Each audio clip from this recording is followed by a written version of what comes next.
अस्सलाम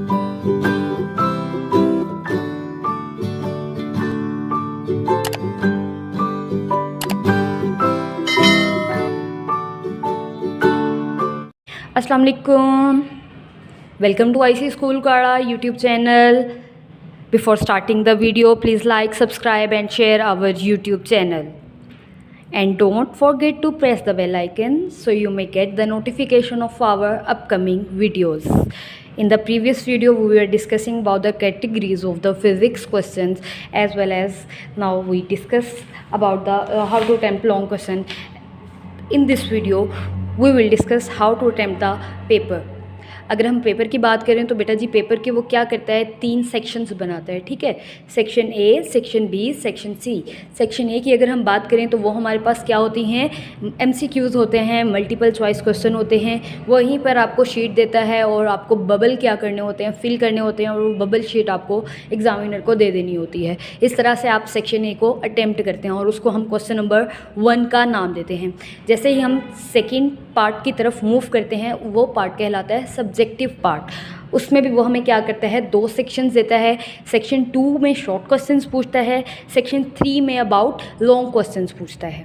जब हम सेक्शन 2 की बात करते हैं तो वो सेक्शन 2 में फर्दर 3 क्वेश्चंस देता है हमें, क्वेश्चन नंबर 2, 3 एंड 4। और हर क्वेश्चन में से हमें क्या करने होते हैं, एटलीस्ट उसके 5 क्वेश्चन, 5 पार्ट सॉल्व करने होते हैं। कम से कम फिज़िक्स का जो सिनेरियो है वो यही है कि आपको एक क्वेश्चन में से कम 5 क्वेश्चंस अटेम्प्ट करने हैं। कम से कम 5 है, आप इससे ज़्यादा भी कर सकते हैं। नेक्स्ट आप करते हैं लॉन्ग की तरफ मूव। अगर हम सेक्शन 2 की अब बात करें तो यहाँ पर आ रहा है शॉर्ट क्वेश्चंस का, और क्वेश्चन नंबर 2 है तो हमें पता है अटेम्प्ट करना है आपको एनी 5 क्वेश्चन। पेपर प्रेजेंटेशन हम पहले डिस्कस कर चुके हैं कि कैसे आपने क्वेश्चन को अटेम्प्ट करना है, कैसे उसको लेकर चलना है। यहाँ पर आप क्या करेंगे बेटा, क्वेश्चन का नंबर मेंशन करेंगे। आप क्वेश्चन लिखने में अपना टाइम वेस्ट नहीं करेंगे, आप जस्ट क्या करेंगे, क्वेश्चन मेंशन करेंगे और क्वेश्चन का नंबर मेंशन करेंगे और आगे सॉल्यूशन की तरफ मूव करेंगे। नेक्स्ट आप क्या करेंगे, वहाँ पर आकर क्वेश्चन को एंड जब करेंगे तो एंडिंग लाइन ज़रूर मेंशन करेंगे। इसी तरह आपने क्या कर देने हैं, first, second, third, fourth, fifth के नंबर्स देने हैं, और यहाँ पर जब क्वेश्चन आप अटैम्प्ट कर लेंगे फुली तो एंड पे एंडिंग लाइन लगा देनी है। ये आपका क्वेश्चन नंबर 2 अटैम्प्ट हो गया। फिर अगर हम क्वेश्चन नंबर 3 की तरफ आएँ तो उसमें भी यही सिनेरियो है हमारे पास सेम। हमें कोई से 5 क्वेश्चंस को अटैम्प्ट करना होता है।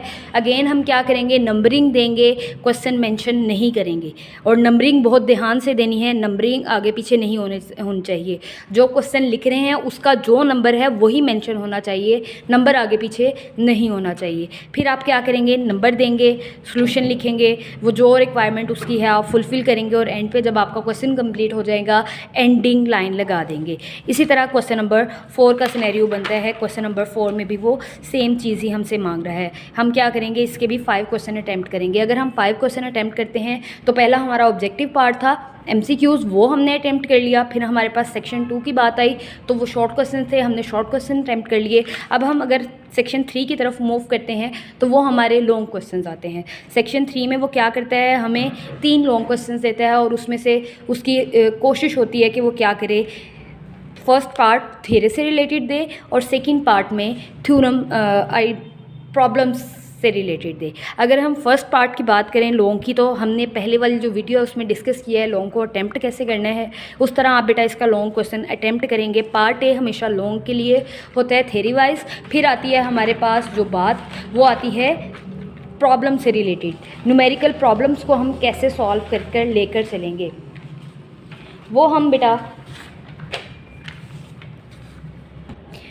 फिर बेटा जी हम बात कर रहे थे क्वेश्चन का पार्ट बी ही क्या देता है, वो हमें न्यूमेरिकल प्रॉब्लम देता है। न्यूमेरिकल प्रॉब्लम में हमें डाटा गिवन होता है, स्टेटमेंट जो दी जाती है उसके अंदर से ही हमें क्या निकालना होता है, गिवन डाटा निकालना होता है। उसी में वो हमसे पूछ रहा होता है कि आपको फाइंड आउट क्या करना होता है, तो उसी में हमें टू फाइंड भी मिल जाता है। फिर हम सॉल्यूशन की तरफ मूव करते हैं और एंड पे जो रिजल्ट्स निकलते हैं उनको ब्लॉक में फिट कर देते हैं। इस तरह से हम क्या कर लेते हैं, सेक्शन 3 अटैम्प्ट कर लेते हैं। सेक्शन ए हमने क्या किया था, ऑब्जेक्टिव पार्ट था, वो सारा हमने अटैम्प्ट कर लिया। सेक्शन बी हमारे शॉर्ट क्वेश्चंस थे, वो हम अटैम्प्ट कर लेंगे। और लास्ट पार्ट हमारे पास जो आ रहा था वो सेक्शन सी था, और वो उसमें लॉन्ग क्वेश्चंस आते हैं, वो भी हमने अटैम्प्ट कर लिए। इस तरह बहुत अच्छे तरीके से हम क्या कर सकते हैं, फिज़िक्स के पेपर को अटैम्प्ट कर सकते हैं।